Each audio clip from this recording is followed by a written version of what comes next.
내가 너희를 보냄이 양을 이리 가운데로 보냄과 같도다. 그러므로 너희는 뱀같이 지혜롭고 비둘기같이 순결하라. 아멘. 이 말씀 들어가기 직전에 배경 설명을 위해서 한 구절 더 읽어드리자면 말이에요. 디모데전서 6장 11절인데요. 거기에서는 우리를 싸움꾼이라고 정의하고 있어요. 오직 너 하나님의 사람아. 우리가 누구냐면 하나님의 사람이다. 그러면서 이것들을 피하고 요셉은 정욕의 유혹을 피했지 맞닥뜨려서 보디발 장군의 아내와 대화를 통해서 해결하려고 하지 않았죠. 잘 피했죠. 이것들을 피하고 의와 경건과 믿음과 사랑과 인내와 온유를 따르며 그랬죠. 따르며 예수님의 사랑, 예수님의 의, 예수님의 경건, 예수님의 믿음 이거를 우리가 따라가는 거지 우리가 그걸 개발해서 돌을 닦는 걸 통해서 완성해내는 게 아니라는 거예요. 잘 따라가되 그 따라가는 길이 점점 더 짙어지는 거예요. 더 잘 따라가게 되는 거죠. 그렇게 살아가는 거예요. 인내와 온유를 따르며 그 다음에 믿음의 선한 싸움을 싸우라. 영생을 취하라. 그러면서 우리가 살고 있는 이 신앙생활의 하루하루가 믿음의 싸움판이다. 이거를 이야기를 하고 있어요. 디모데전서 6장 12절 끝부분에서는요. 내가 이것을 위해 부르심을 받았다라고 이야기하고 있어요. 우리가 하나님 앞에 은혜를 받고 예수님을 믿게 된 이 부르심 있잖아요. 이 부르심의 목적이 믿음의 선한 싸움을 수행하는 데 있다라고 이야기하고 있어요. 그러면서 디모데전서 6장이 끝나잖아요. 디모데후서 넘어가면서요. 2장에서는요. 우리를 대놓고 너 그리스도의 선한 군사다. 그렇게 이름을 부르고 있어요. 우리가 오늘 본문을 읽기 전에 먼저 배경 지식으로 알아야 되는 게 있는데요. 그것은 우리가 영적 전쟁의 한복판에 들어와 있다라는 것입니다. 영적 전쟁을 안 하는 게 아니에요. 영적 전쟁을 피해갈 수 있는 것도 아니에요. 우리는 영적 전쟁을 내가 알든 모르든 이미 찐하게 진행하고 있어요. 내가 예수님 안 믿는다? 그러면 계속 예수님 못 믿도록 영적 세력의 공격이 있고요. 내가 예수님 믿는다? 그러면 어떻게 해서든지 그 믿음이 희석되도록 그 믿음 때문에 또 다른 알까기 못하도록 또 다른 예수 믿는 사람이 탄생하지 못하도록 영적 공격이 이루어지고 있어요. 우리는 예수님 믿는 것 자체가 영적 전쟁 싸움터의 한복판에 들어와 있는 거예요. 예수님은 제자들을 영적 전쟁의 한복판으로 던져 넣으시면서 오늘 우리가 읽었던 이 말씀을 해주셨습니다. 그걸 다시 읽자면 내가 너희를 보냄이 양을 이리 가운데 보냄과 같도다 라고 이야기해 줍니다. 우리가 일반적으로 알고 있는 늑대를 양 우리에 집어넣기 이것과 반대되는 말씀을 예수님이 하시는 거예요. 양 몇 마리를 이리떼가 득실거리는 이리 소굴, 늑대의 소굴에 집어넣기. 예수님이 그 말씀을 지금 영적 전쟁을 코앞에 두고 있는 제자들에게 하시는 겁니다. 예수님의 방법은 이 안으로 데려오는 게 아니라 여기서 나가는 거예요. 이 양 우리에서 잘 먹이고 잘 보살펴서 양털이 반짝반짝 윤이 나고 살이 토실토실 오른 놈을 잘 골라가지고요. 여기에 보면 둘씩 짝지었죠. 둘씩 짝지어서 기도의 300줄 구성한 다음에 팀으로 전진 배치를 시키세요. 근데 전진 배치 시키는 것이 조금 참혹한 것이에요. 거기에는 제가 어제 설교 준비하면서 페북에 올린 것처럼 3가지 특징이 있어요. 첫 번째 특징은요. 공격적이에요. 앉아서 적이 나를 침략만 해봐. 그러면서 기다리는 게 아니라 아니 적이 나를 침략할 생각을 안 하는데 늑대가 배가 안 고파요 아직. 그래서 양 우리로 침범할 생각을 안 하는데 이 양 우리 안에서 잘 기른 놈 몇 놈을 팀으로 짜서 공격할 생각이 없는 늑대 소굴에다가 뿌리는 거예요. 이거 완전히 공수작전이에요. 공격할 생각이 없는데 거기 있는데 왜 거기 들어가서 죽으려고 그래. 이건 적극적인 거예요. 예수님의 싸움의 기술은 적극적이고 공격적이에요. 예수님은 또 이렇게도 말씀하셨어요. 세례 요한의 때부터 천국은 무엇을 당한다? 네, 침노. 침노라는 단어는 한자 단어라 오늘날은 별로 안 쓰는 말인데요. 20세기에 썼어요. 저 어렸을 때는 침노라는 말을 실제로 썼어요. 너 이렇게 자꾸 날 침노할 거야? 뭐 이렇게 얘기를 했어요. 침노가 뭐냐면요. 너 이렇게 나한테 자꾸 공격해서 뺏어 먹을 거야? 나 뜯어 먹을 거야? 그 말이에요. 침노. 침략하는 거예요. 침투하는 거예요. 침투해서 그 뺏어가는 거예요. 그게 침노예요. 양을 데려다가 늑대 소굴에 뿌린 다음에 뭘 요구하냐면 공격해서 거기에서 뺏어오는 거예요. 적극적이고 공격적인 거예요. 그게 우리와 다른 예수님의 싸움의 기술이에요. 두 번째 특징은요. 위험천만하다라는 거예요. 그 90세 이상의 할아버지 할머니들을 그 통계적으로 조사해서 인생에서 가장 후회가 되는 게 뭡니까? 1번 뭔지 아세요? 내가 모험을 왜 이렇게 적게 했을까? 그게 1번이었어요. 위험해요. 아니 모두가 힘을 합쳐서 세금을 띄어먹는데 내가 거기서 저 부장님 잠깐만요. 이러면 거짓말 아닐까요? 저는 동의할 수 없는데요. 모두가 지금 연말연시 술자리에서 2차까지 안 끝나고 4차, 5차를 가는데 내가 거기서 손을 들고 저는 가정에 있는 남자인데요. 그러면 이거 위험해요. 어쩌자는 거예요? 회사 생활하기 싫다는 거죠. 어쩌자는 거예요? 아니 우리 친구들끼리 이렇게 젊은 사람들 모이면요. 썸 탄다라는 기준이 다르잖아요. 교회 안에서 얘기할 때나 썸 탄다가 뭐 그 사람 괜찮아 보여 이거지 세상 학교 캠퍼스 가서 썸 탄다는 기준이 달라요. 믿지 않는 애들이 대화하는 거 제가 이화여대 커피숍 쓰면서 많이 들었어요. 옆자리에서 이화여대 학생들이 모여서 나 걔랑 썸 타. 그게 무슨 말이냐면 걔랑 잤어. 썸을 타기 때문에 잤어. 그런데 아직 썸 타는 중이야. 그 속에서 내가 만약에 성경 말씀에 순결을 말하고 있어. 성경에서는 결혼을 중요시하랬어. 완전 왕따가 될 일이죠. 위험해요. 양 한 마리를 늑대 우리에 집어 던진다고요? 어쩌려고 그래요. 살 길이 없어요. 군대 갔더니 욕을 해보래요 저에게. 그래서 제가 뭐라고 해요? 저는 욕을 할 수 없습니다. 이거 고참말을 우습게 너 교회 다니는 거 알아. 내가 교회 보내주는 게 나야. 욕해봐 내 앞에서. 뭐든 좋으니까 욕을 해봐. 자 따라해봐.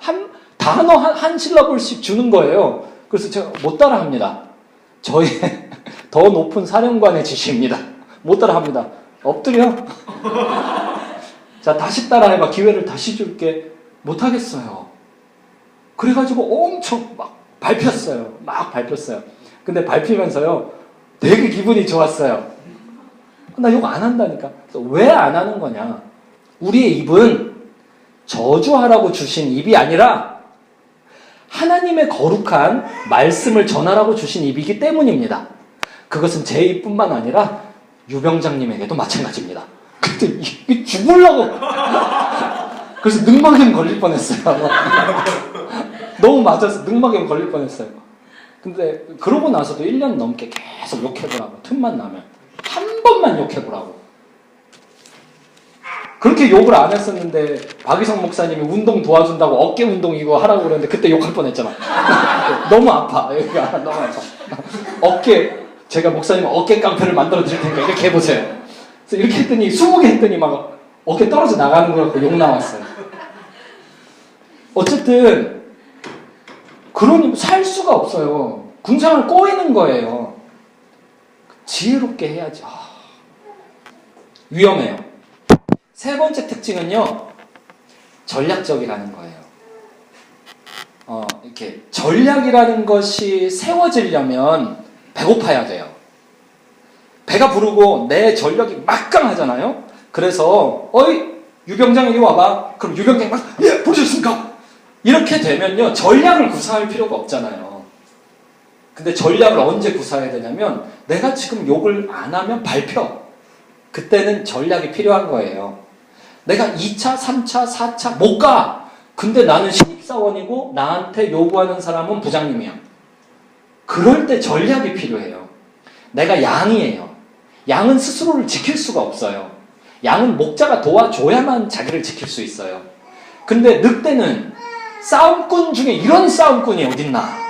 진짜 추성훈 선수가 있다면 추성훈 선수랑 저랑 싸우면은 늑대와 양 간의 싸움 이럴 거예요.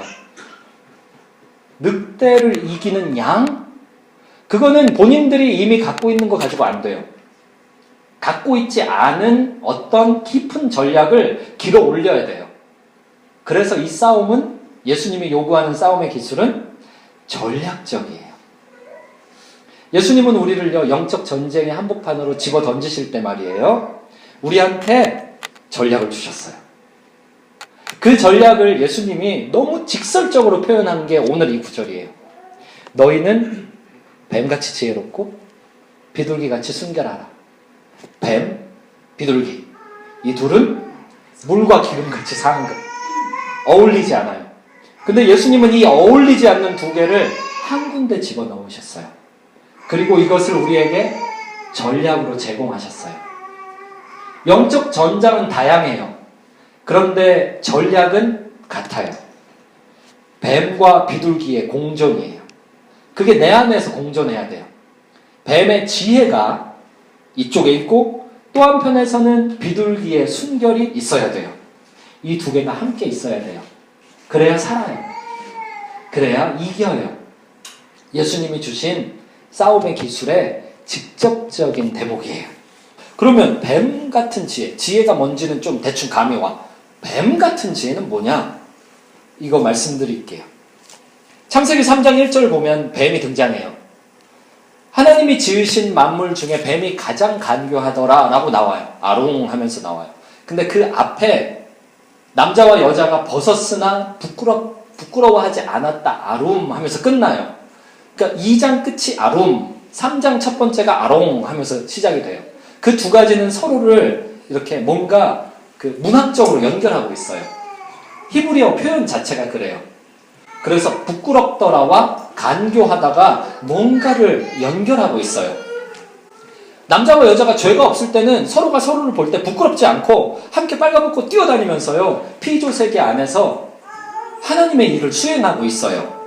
그런데 그때 간교한 그 부끄러움 없는 상태를 뒤집을 만한 그런 뱀이 등장해요.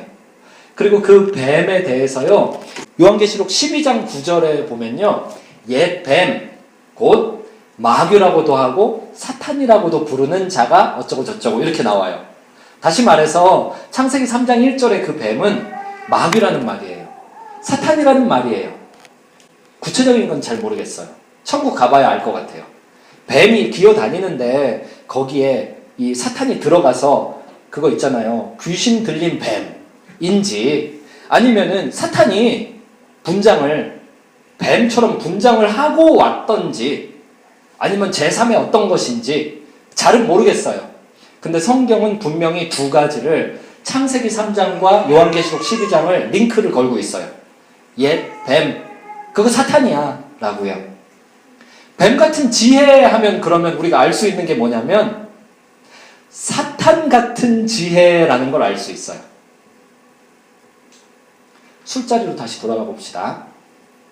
술을 내가 뱀 같은 지혜로 잘 피해간다. 신입사원으로서. 내가 4차를 뱀 같은 지혜로 잘 피해간다. 이거는 뭘 의미하냐면요. 나에게 폭탄주를 권하는 이 문화 있잖아요. 이 뱀의 문화. 내가 그것을 뛰어넘는 지혜를 갖는 거예요. 폭탄주에 대해 생각해 본 적 있어요? 도대체 왜 우리 사회는 폭탄주를 권하는 것일까? 그거 도서관에서 제가 검색해 봤어요. 1학년 때.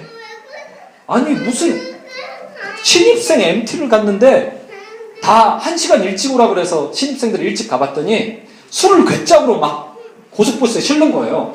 고속버스 하나는 다 술이야 그냥. 그 괴짝으로 술을 시키는데 내가 낸 그 몇만 원이 그 술 대부분 술값인 거예요. 그래서 아니, 저는 술 안 먹는데 왜 내야 되나요? 그랬다가 미움 엄청 샀어요. 그거는 뱀 같은 지혜가 아니라 그냥 비둘기 같은 순결이에요. 비둘기 같은 순결, 뱀 같은 지혜는 없는 거예요. 왜 그 술 문화가 있는가를요, 그러니까 뱀의 세계에 왜 술 문화가 있는가를 알고 그걸 뛰어넘는 지혜가 있어야 되는 거예요. 도서관에서 찾아보니까 거기 폭탄주 문화의 기원이 나오더라고요. 그게 쇼군 문화더라고요. 일제시대. 일제시대에서 전쟁을 막 할 때 깡패 집단이 모여가지고 할 때 독한 술을 한 접시를 그 뜨거운 정종을 한 접시를 딱 주는 거예요. 그럼 이 독한 술 붙이면 불이 붙어요. 근데 그걸 마시면 속이 타는 듯해요. 근데 이게 피인 거예요. 그러니까 술과 피를 같은 걸로 봤어요. 실제로 거기다가는 피를 몇 방울 넣었어요. 그 쇼군의 피를. 그래서 그거를 쇼군이 이렇게 주면은 전쟁 나가기 직전에 행동 대장이 그걸 원샷 하는 거예요. 그럼 막 속이 막 타들어가요. 너무 독한 술이야. 속이 타들어가. 그럼 이게 뭘 의미하냐? 당신이 나고 내가 당신입니다. 내가 당신께 충성을 맹세하겠습니다. 이게 일제시대 때 우리나라에 들어온 거예요. 폭탄주 문화가. 깡패 문화인 거예요, 말하자면. 저는 일본을 너무 싫어해요. 일본을 너무, 어제도 뉴스 보는데 독도 어쩌고 해가지고 나 진짜 하나님이 나를 일본 선교를 위해 심지 않으셔서 얼마나 다행인가. 진짜 내가 다 전도해도 일본 사람은 전도하지 않는 이런 생각을 갖고 있는데 일제 깡패 문화라 그러니까 막 더 치가 떨리는 거예요. 이게 쇼군 문화라니. 그렇다면 우리가 지금 이 진행하고 있는 거 그게 일제시대에서 왔다면 계속 보존할 이유가 없잖아요. 그래가지고 뭘 했냐면요. 주사랑 모임을 조직했어요. 그 주자는 술주자를 썼어요. 주사랑 모임. 그리고 나서 안으로 들어오면 주인주로 바뀌도록 주사랑 모임을 조직했어요. 그래서 MT 때마다 따라다니면서요. 주사랑 모임 멤버가 2명이었어요. 저 1명, 자매 1명, 둘이. 그래가지고요. 제가 기타 치고 이제 그게 첫 번째 괴짝이 돌 때는요. 절대 나타내지 않았어요. 숨어 있었어요. 2번째 괴짝이 돌 때. 그때 우리가 촛불을 세팅해요. 그리고 실로암을 부르기 시작해요. 그때는 실로암이 모두에게 유행했었어요. 지금도 군대 가면 유행하죠. 어두운 밤에 캄캄한 밤에 그때는 이런 스타일로 불러줬어야 했었어요.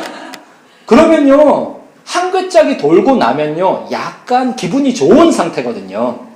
그때 한 명씩 우리 촛불 킨 대로 오기 시작해요. 그러면 그때부터 같이 실로암 부르는 거예요. 이러면서. 그리고 제가 좋아하는 김광석 씨의 노래 일어나 이거 부르는 거예요. 흐린 가을 하늘에 편지를 써 이거 부르는 거예요. 거리에서 이런 거 부르고 부르다 보면요 거기 있던 술 괴짝 2번째 괴짝을 이쪽으로 자꾸 갖고 와요. 그러면 여기서 2번째 텀이 돌잖아요. 그러면 이제 그때 속풀이가 시작이 돼요. 저랑 이 자매는 술을 하나도 안 취했죠. 말짱하죠. 그 상태에서 술에 2단계 들어간 사람들의 그 온갖 부끄러운 속풀이를 듣게 되는 거예요. 그걸 다 들어주고 아이고 그랬어 기도해줄게. 그러면 이 술에 2단계 들어간 사람들은요 야 난 종교가 틀려 이러질 않아요. 고마워 고마워 같이 기도해요. 그러면서 3단계 들어가면 같이 방언으로 기도해요. 그리고 4단계 들어가잖아요. 예언사역 시작돼요. 약간 술 취한 사람들은 복음 전하기가 너무 쉬운 거 있죠. 근데 이 사람들이 다음날 아침에 깨면 공통적으로 취하는 태도가 분명히 기억나는데 기억 못하는 척해요. 그리고 다음에 술자리에서 우리를 되게 경계해요. 근데 개가 토한 것에 되돌아간답시고 꼭 이 2번째 괴짝, 3번째 괴짝 들어가면 또 와! 또! 그 두 사람 모임은 술 모임마다 가요. 그래서 첫 번째 괴짝 돌 때 안주 축내기 그걸 꼭 해줘야 돼요. 안주를 축내지 않으면 술에 빨리 안 취하거든 다른 사람들이. 그래서 다른 사람들이 빨리 술에 취할 수 있도록 아니 우리도 돈을 냈거든. 그래서 안주를 우리가 아무리 배불러도 두 사람 모임 멤버 안에서는 서로 막 눈치를 야 하나 더 먹어야 될까 내가 선배인데 그러면서 막 안주를 다 바닥 내버리면은 그 술 먹는 사람들이 아, 안주 어디 갔어? 하면서 안주 없이 술 먹으면 빨리 취해요. 시간을 줄일 수 있고. 그 주사랑 모임의 비하인드 스토리가 너무 많아요. 너무 많아요. 뱀 같은 지혜는 뱀의 세계에서 진행되는 일들의 뿌리를 깨닫고 그것을 역습할 수 있는 지혜를 준비하는 거예요. 돈에 문제가 있죠. 돈에 마력이 있잖아요.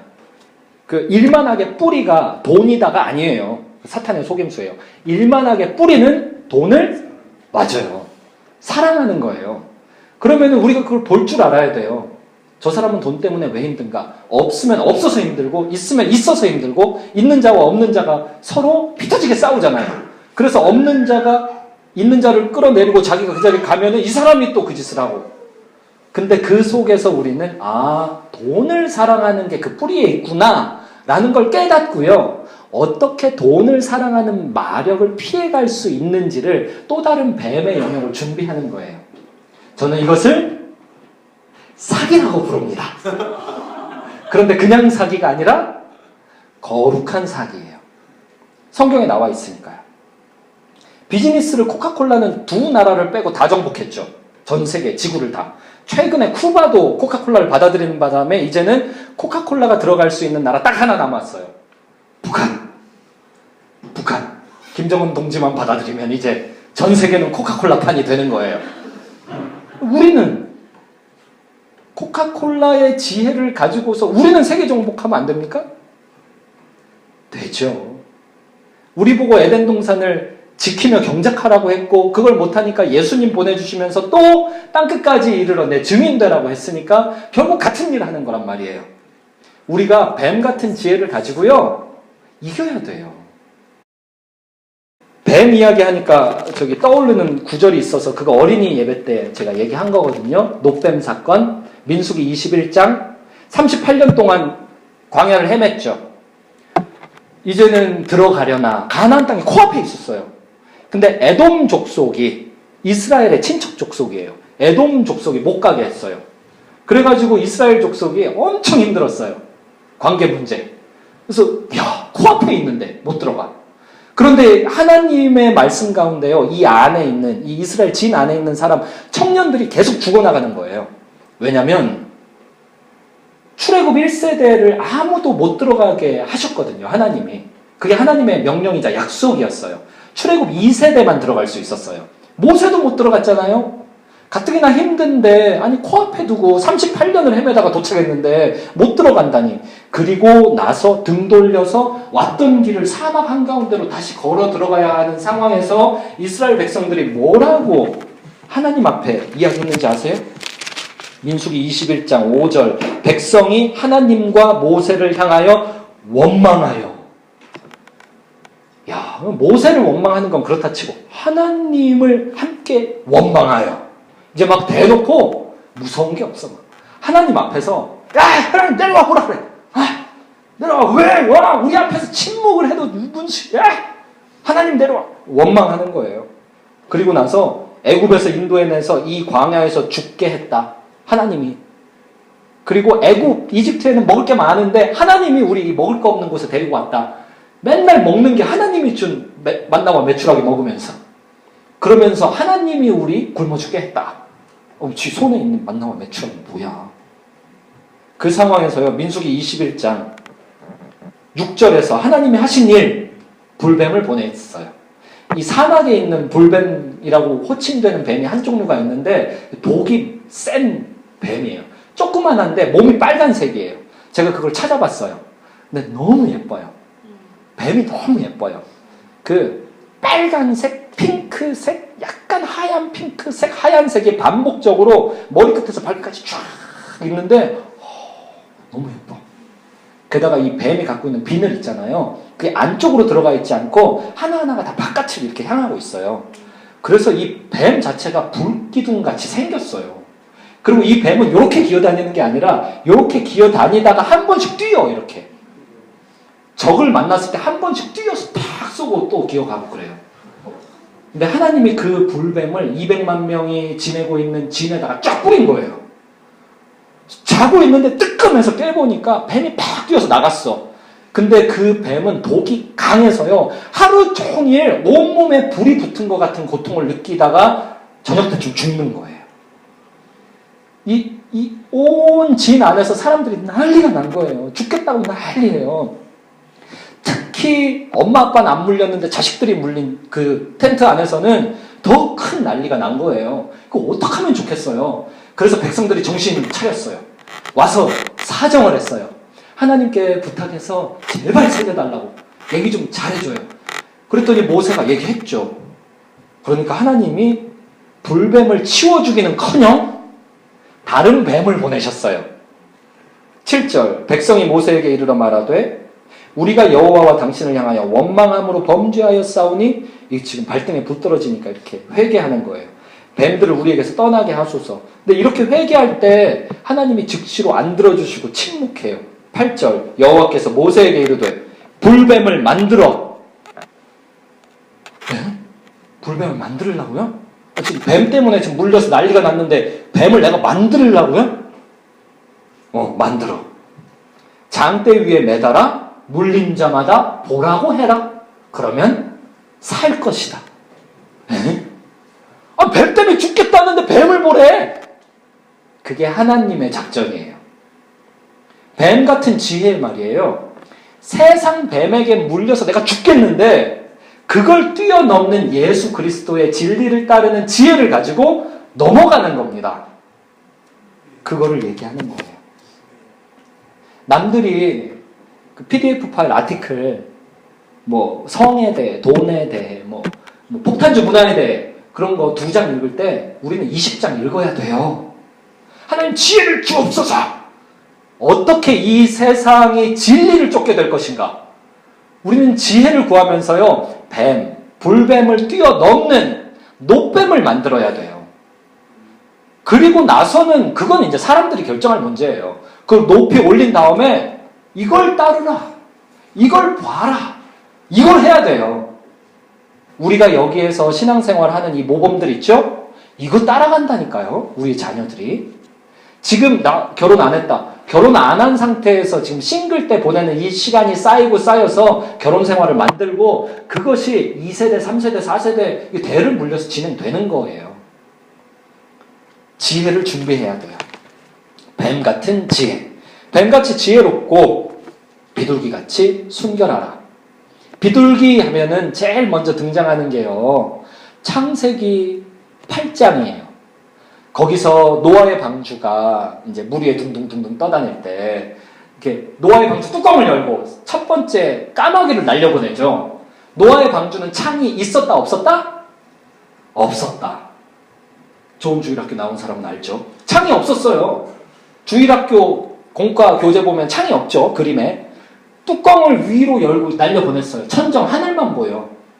노도 없고 엔진도 없어. 그냥 떠다니는 거예요. 까마귀를 날려보냈더니 까마귀가 안 돌아왔어요. 아마 어디 가서 빠져 죽었나 봐. 그래서 그 다음에 보낸 새의 종류가 비둘기였어요. 비둘기를 날려보내는 거예요. 그랬더니 비둘기가 돌아왔어요. 그래서 좀 있다가 다시 날려보냈어요. 그랬더니 비둘기가 나뭇가지를 물고 왔죠. 그래서 깨달았죠. 홍수가 끝났다. 그때 성경 최초로 비둘기가 등장합니다. 근데 이 비둘기가 물 위를 날아서 갔다가 왔다가 가잖아요. 비둘기가 수면 위에서 왔다 갔다 하잖아요. 이게 요한복음에 가면요. 예수님이 물 세례를 받으시고 물에서 나오실 때 하늘에서 성령이 비둘기처럼 임하셨다라고 기록되어 있습니다. 그래서 성령, 비둘기, 재창조. 이것을 알 수가 있어요. 그걸 알고 나서 다시 창세기에서 비둘기를 더 찾아보니까 창세기 1장 2절에서 하나님의 성령, 하나님의 신이 수면 위에 왔다가 갔다가 운행하시더라. 운행하는 게 이렇게 서클 돌리면서 돌아다니는 거거든요. 운행하시는 왔다가 갔다가 그게 운행이잖아요. 그걸 보여줘요. 그걸 통해서 우리가 알 수 있는 거는 일단 이게 성령과 관련이 있구나. 비둘기. 이게 창조하고 관련이 있구나. 이걸 알아요. 예수님은 마지막 사람 아담이라고 신약 성경에 기록되어 있는 거 들어본 적 있죠?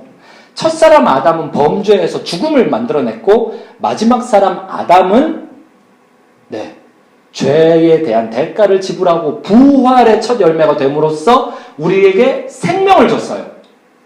첫 아들은 죽음을, 마지막 아들은 생명을. 근데 이 아들의 대상인 아버지는 똑같이 하나님이세요.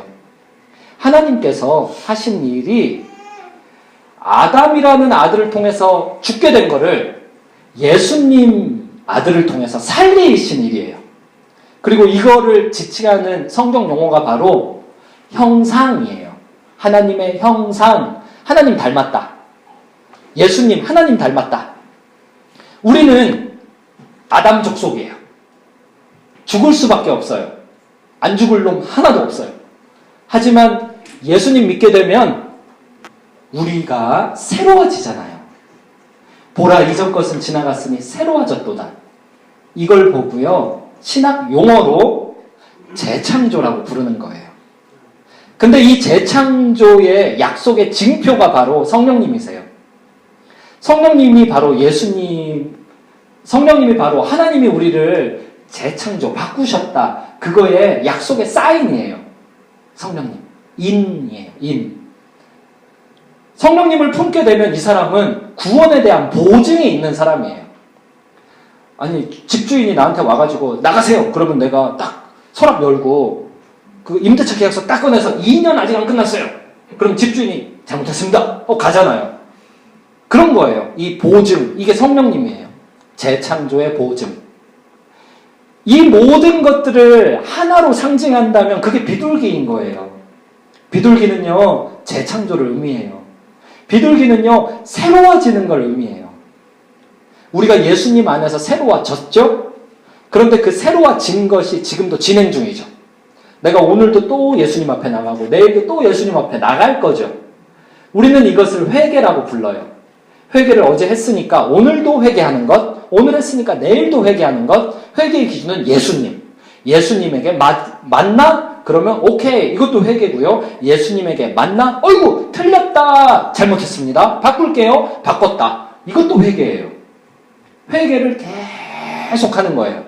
매일매일. 그게 비둘기 같은 순결이에요.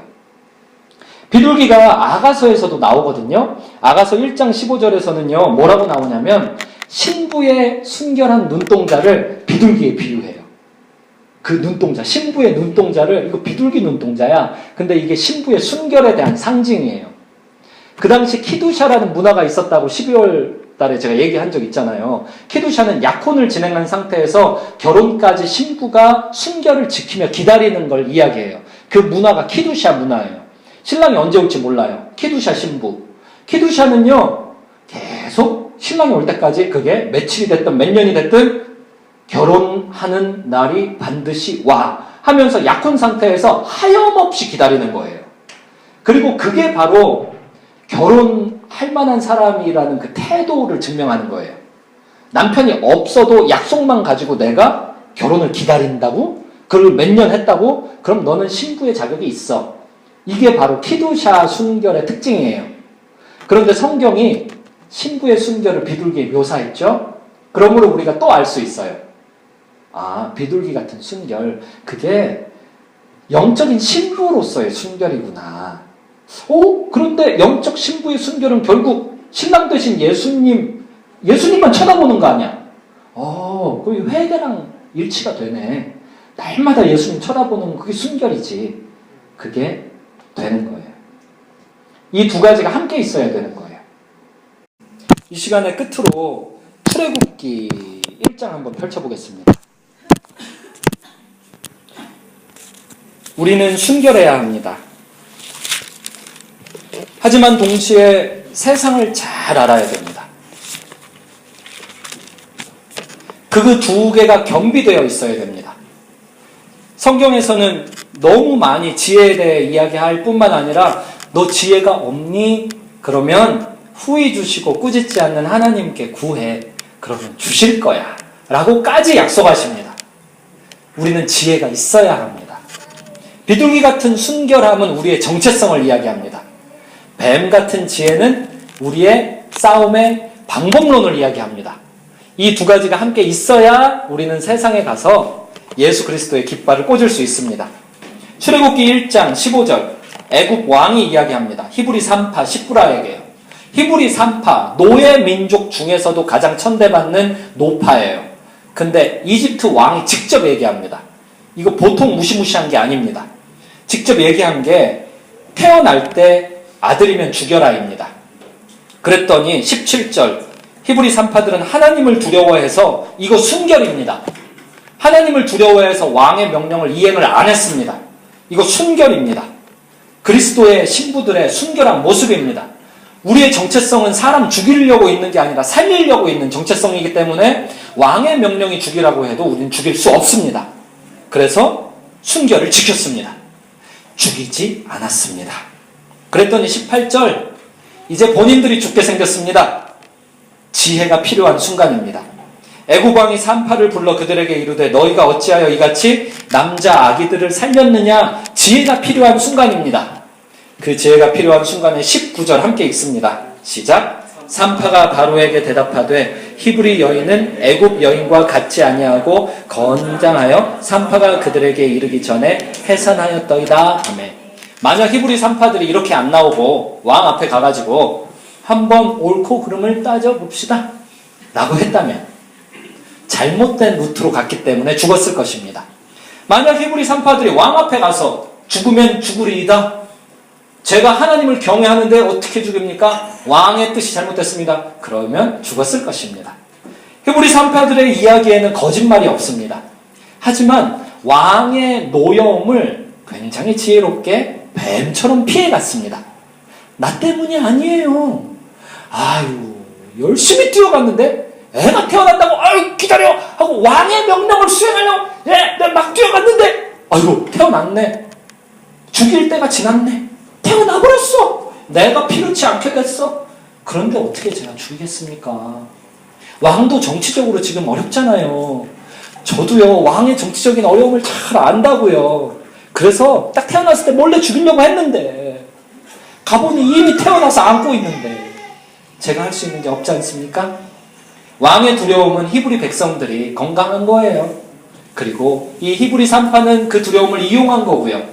히브리 여인들은 이집트 여인들과 달라요. 건강해요. 그래서 맨날 그 6월절 양 잡아먹고 그러잖아요. 건강해서 애를 죽일 수가 없었어요. 피해갔습니다. 순결과 지혜가 한 군데 있었습니다. 그랬더니 하나님이 뭐라고 하냐? 20절. 네, 찬양 시작해 주셔도 돼요. 20절. 하나님이 그 산파들에게 은혜를 베푸셨다라고 기록되어 있습니다. 그 다음 그 백성은 번성하고 매우 강해지니라 라고 기록되어 있습니다.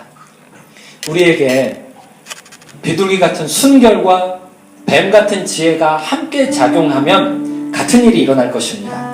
성경은 기독교 역사 2000년 가운데 단 한 차례도 틀린 적이 없었고 통계적 예측만 가지고서도 앞으로도 그럴 리가 없습니다. 성경에서 지혜와 순결이 동시 작용했을 때 하나님의 은혜와 축복이 크게 임해서 히브리 산파 한 명의 지혜와 순결 때문에 나라 전체가 강해졌습니다. 모두가 힘들다고 하는 시대 속에서 우리에게 가장 필요한 게 이것입니다. 지혜와 순결. 이제 설 연휴가 하루 남았습니다.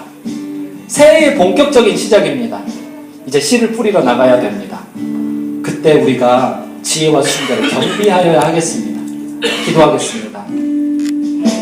제가 먼저 대표로 기도한 다음에 함께 합심해서 기도합니다. 하나님, 우리에게 말씀으로 축복해 주시니 감사합니다.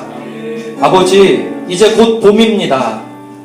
새해의 봄을 기다리며 하나님 앞에 간절히 구하옵나니 우리에게 순결뿐만 아니라 지혜를, 그리고 지혜뿐만 아니라 순결을 동시에 겸비하도록 도와주옵소서. 웨이처치를 통하여서 히브리 산파가 나라 전체를 강하게 만든 것과 같은 일을 이 나라뿐만 아니라 땅끝까지 이르러 무슬림 진영 전체를 통과하기까지 하나님, 우리를 통해 지혜와 순결을 통해 세계적인 선교의 물꼬를 열어 주옵소서. 감사드리며 예수님 이름으로 기도합니다. 아멘. 이 시간 기도하실 때 들은 말씀 놓고 지혜와 순결 달라고 기도하시겠습니다.